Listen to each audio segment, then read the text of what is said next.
శ్రీ గణేశాయ నమః, శ్రీ సరస్వతి నమః, శ్రీ గురుభ్యో నమః. భక్తులారా, వ్యాస మహర్షి రచించిన మహాభారత ఇతిహాసం యథాతథంగా చెప్పుకున్నాం. ప్రతి శ్లోకం దాని అర్థం.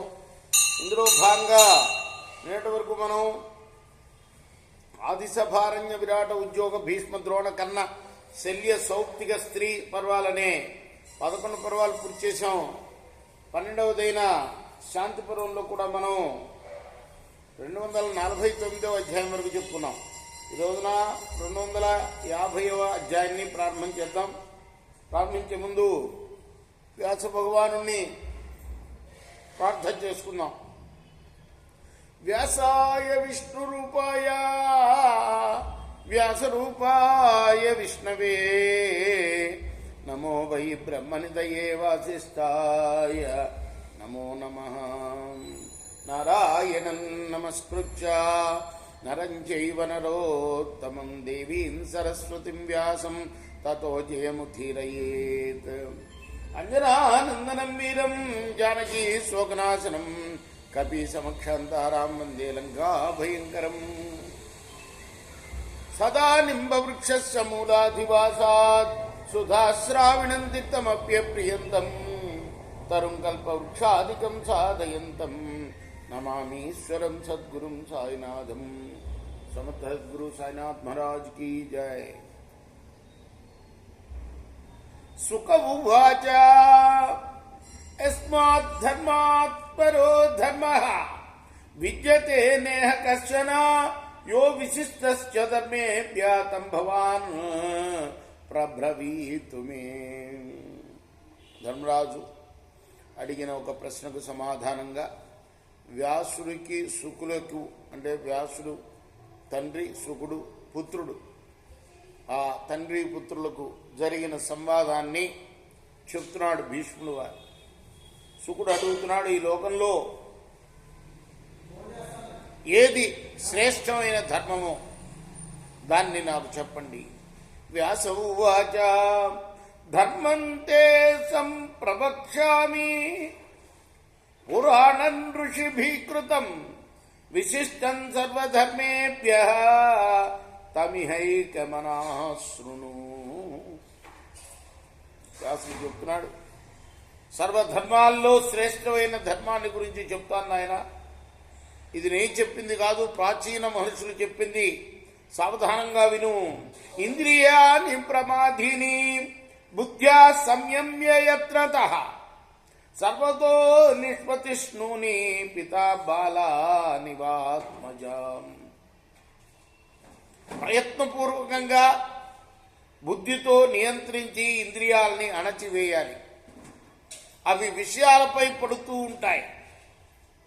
తండ్రి ఎలా అయితే చిన్నపిల్లలను ఒళ్ళో కూర్చోబెట్టుకొని నియంత్రిస్తాడో అలా ఇంద్రియాలని నియంత్రించాలి.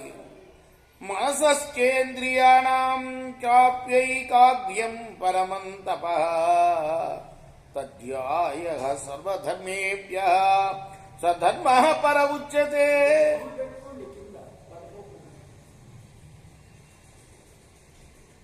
మనస్సును, ఇంద్రియాలని ఏకాగ్రతతో ఉంచడమే అన్నిటికన్నా గొప్ప తపస్సు.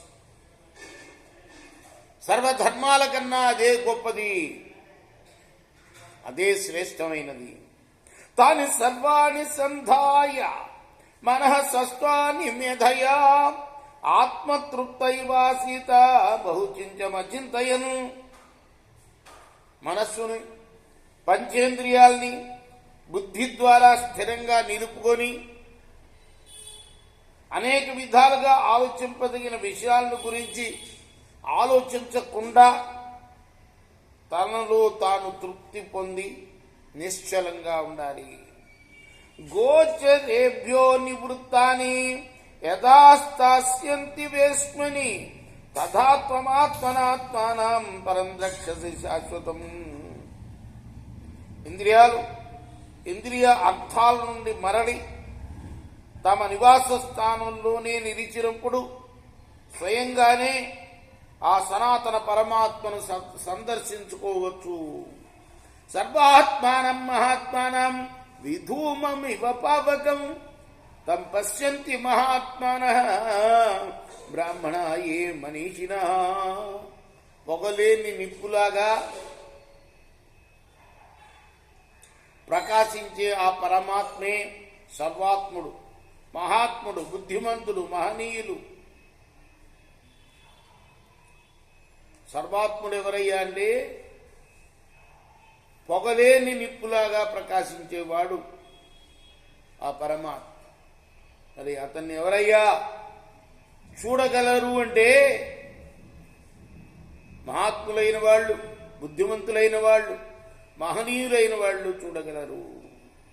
యథా పుష్ప ఫలోపేతః బహుశాఖో మహాద్రుమః ఆత్మనో నాభిజానీతి క్వమే పుష్పం క్వమే ఫలం ఏవమాత్మా న జానీతే క్వ గమిష్యే కుతస్త్వం అన్యోచ్యత్రాంతరాత్మాస్తి యః సర్వమనుపశ్యతి.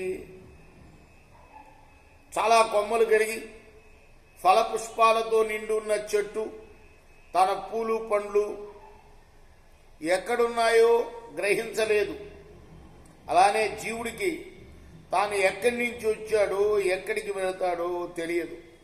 కానీ అంతరాత్మ అన్నీ నిరంతరంగా చూస్తూనే ఉంటుంది.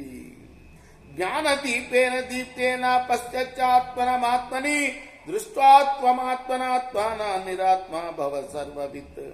వెలుగుతున్న జ్ఞానదీపంతో మనిషి పరమాత్మను చూడవచ్చు. అలా ఆత్మతో పరమాత్మను సాక్షాత్కరించుకుంటే నువ్వు సర్వజ్ఞుడు అవుతావు.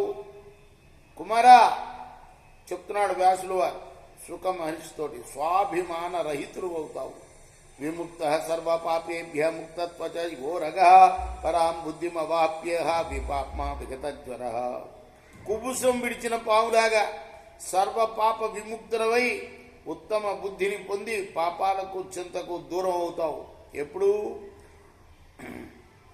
ఆత్మతో పరమాత్మను సాక్షాత్కరించుకుంటే. రేపు మనం 12వ శ్లోకం నుండి కొనసాగిద్దాం. కృష్ణార్పణమస్తు. సాయి కృష్ణార్పణం. స్వస్తి ప్రజాభ్య పరిపాలయంతాం న్యాయేన మార్గైర్మహిమైష గోబ్రాహ్మణేభ్య శుభమస్తు. నిత్యం లోకాః సమస్తాః సుఖినో భవంతు.